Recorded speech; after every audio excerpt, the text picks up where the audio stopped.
Bonjour et bienvenue à l'épisode 204 du podcast Innovation, Agilité et Excellence. Mon nom est Jean-François Nantel et en compagnie d'Éric Lheureux, nous désirons vous offrir réflexions, conseils et perspectives afin de faire face aux perturbations du marché et pour développer la croissance profitable et durable de vos organisations. Depuis quelques mois, voire quelques années, nous voyons fleurir ici et là des expressions telles que Agile is dead ou encore Change is dead, avec les inévitables pierres tombales montrant le mot en question, précédé d'un RIP en gros caractères. Et pourquoi? Dans cet épisode, en explorant 4 exemples, nous voulons vous montrer que loin d'être mortes, ces compétences n'en sont que plus importantes, mais aussi, bien entendu, qu'elles nous obligent à contextualiser. Que c'est l'idée de faire toujours la même chose, peu importe le contexte ou les circonstances, autrement dit, de faire n'importe quoi, n'importe où, n'importe quand et n'importe comment, qui, elle, est enterrée ou incinérée. Bonne écoute!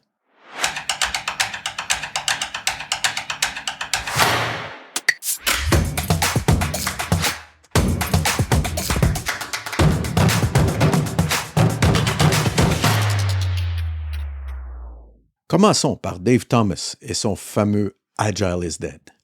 Quelques éléments de contexte avant de commencer. Dave Thomas nous dit dans sa vidéo que le manifeste agile, ou nous rappelle que le manifeste agile s'appelle en réalité le manifeste pour le développement agile de logiciels.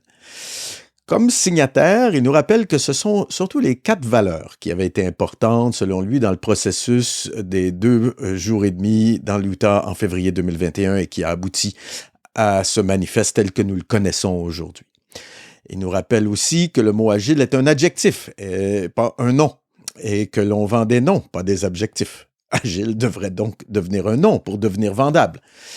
Aussi que l'on vend plus facilement quelque chose de cool ou quelque chose pour éviter un échec. Donc, agile devrait aussi revêtir ces caractéristiques. Il termine cette vidéo par quelques règles, ou en rappelant quelques règles concernant l'agilité. Donc, dans un premier temps, quoi faire? Déterminez où vous en êtes, faites un petit pas vers votre objectif, ajustez votre compréhension en fonction de ce que vous avez appris et répétez. Et ensuite, sur le comment faire, il nous précise ceci. Lorsque vous êtes confronté à 2 ou plusieurs alternatives qui offrent à peu près la même valeur, choisissez la voie qui facilite les changements futurs. Et finalement, il termine en nous disant qu'aucune règle n'est universelle, toutes les règles sont contextuelles. Donc, Dave Thomas, en affirmant que Agile est mort, mais en réalité que nous devons continuer à faire de l'agilité. Je vous invite à écouter la vidéo de Dave Thomas référencée dans les notes. Je n'ai jamais perdu de temps à écouter des vidéos des signataires du manifeste pour le développement agile de logiciels. Deuxième exemple que je veux partager avec vous, McKinsey a tué Agile, selon Scott Middleton. Selon Scott Middleton, 2 décennies après son lancement, le mouvement Agile serait désormais mort, le coup de grâce ayant été porté par McKinsey qui a récemment fait la promotion des bureaux de transformation Agile. Va pour les Change Factories ou les Change Office pour nous fournir des outils, des méthodes, des expertises ou de l'expertise pour accompagner les agents de changement et les changements. Mais là, où est-ce qu'on va avec cet alignement de 3 buzzwords dans ce qui ressemble un petit peu à du bullshit bingo? Bien, Scott Middleton nous dit ceci. Le charcutage de l'approche agile au cours des dernières années l'a entraîné dans une spirale descendante. L'agilité est passée d'un ensemble de valeurs et de principes partagés à un mot vide et galvaudé qui a été appliqué à tort à presque tout ce que fait une organisation. Un changement de nom inutile d'un concept existant, le bureau de gestion projet, un PMO en quelque sorte, qui va à l'encontre des principes fondamentaux de la méthode agile quand il parle de ces bureaux de transformation agile.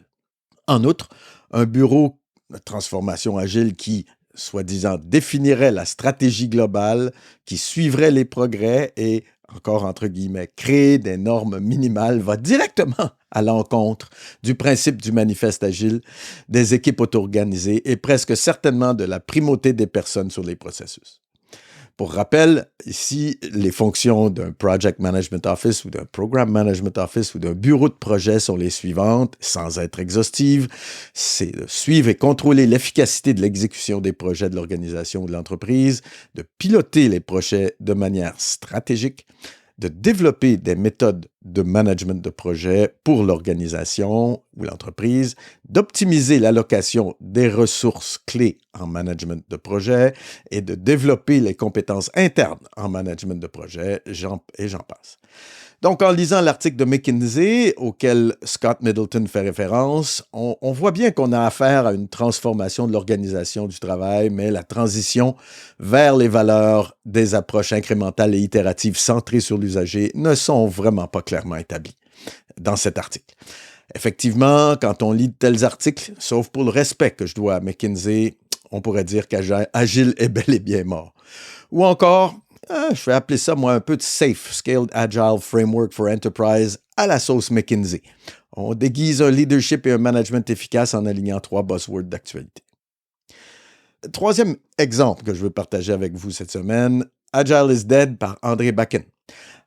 Voici pourquoi André Bakken pense que la méthode Agile a échoué. Je vais vous lire son post récent, il y a environ quelques mois, sur LinkedIn, dont vous trouverez la référence dans les notes.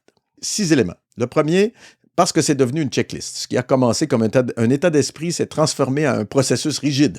Les réunions, les sprints, les backlogs sont devenus des rituels dénués de sens. Les équipes s'attachant à suivre le mouvement au lieu d'adopter les valeurs fondamentales de l'Agile. 2. La mise à l'échelle sans culture. Alors ça, la mise à l'échelle.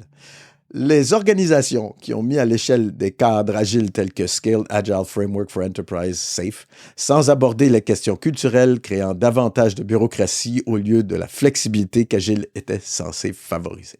3. La vitesse plutôt que la valeur.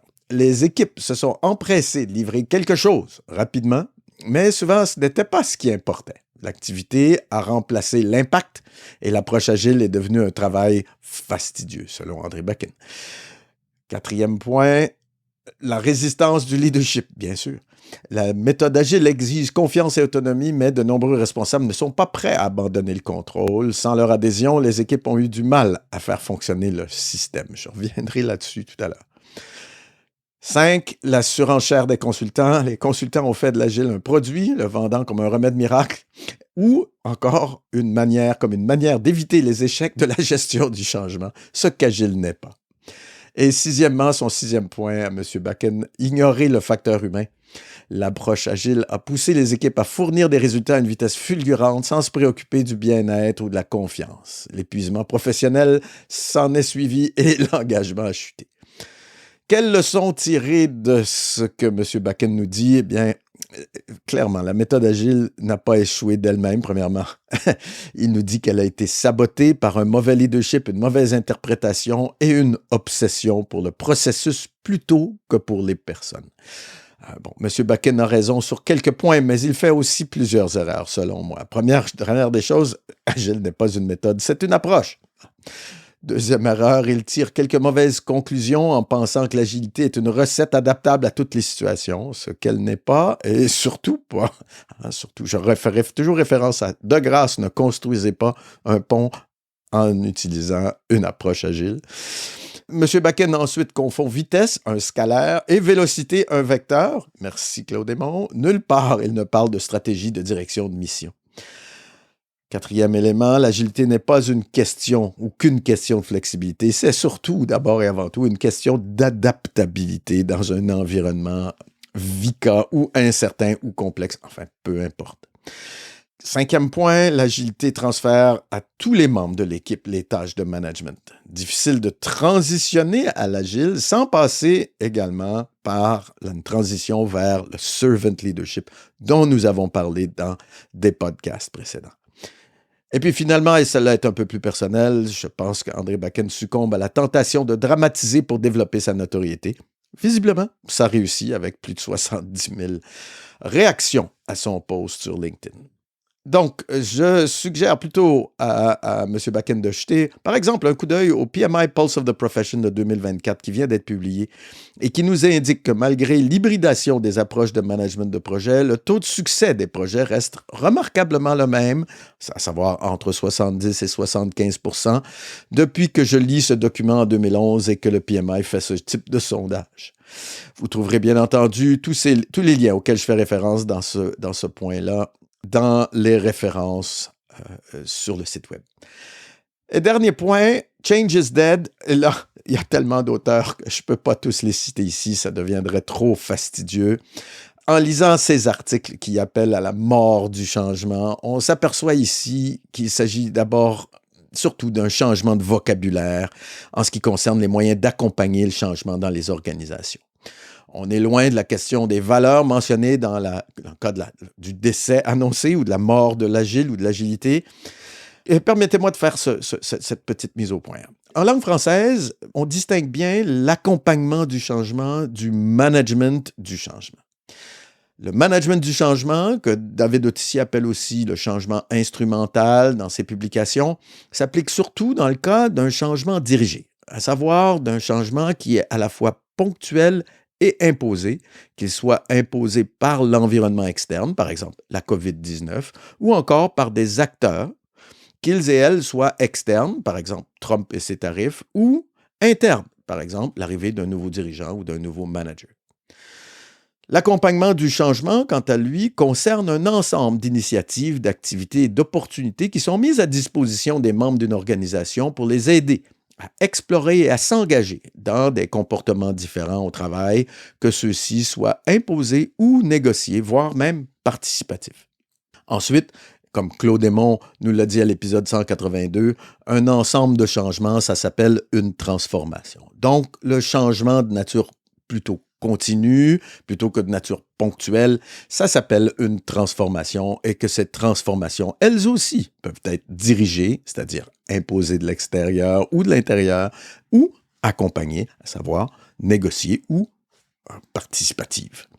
On se retrouve donc avec 4 concepts au lieu d'un seul, et finalement, David Otici nous parlait à l'épisode 148 de la mutation des organisations, c'est-à-dire de créer une dynamique organisationnelle, de développer la capacité à changer et un portage managérial, et finalement de permettre le changement expérientiel. Bienvenue au Neo-Change, le 5e concept. Nous reviendrons vers David sous peu pour tenter de clarifier tout cela, mais non, la conduite du changement n'est pas morte, elle est seulement devenue un peu plus complexe ou, si on veut dire, une méthode parmi d'autres pour aider les entreprises et les organisations à s'adapter à un monde qui change de plus en plus vite. Donc non, le changement n'est pas mort, mais plutôt, il change de nom, d'approche et de méthode.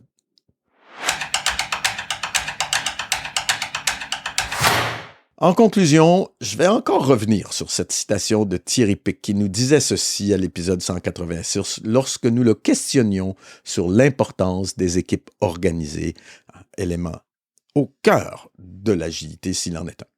Il nous disait ceci: dans un environnement incertain, ce sont les acteurs du terrain qui sont au plus près pour prendre des décisions et pour agir. Et que les équipes auto-organisées sont un modèle parmi d'autres. Et il faut se méfier de cette quête du modèle idéal. Donc, ou cette quête du modèle idéal, ou la mise à mort d'un modèle quelconque.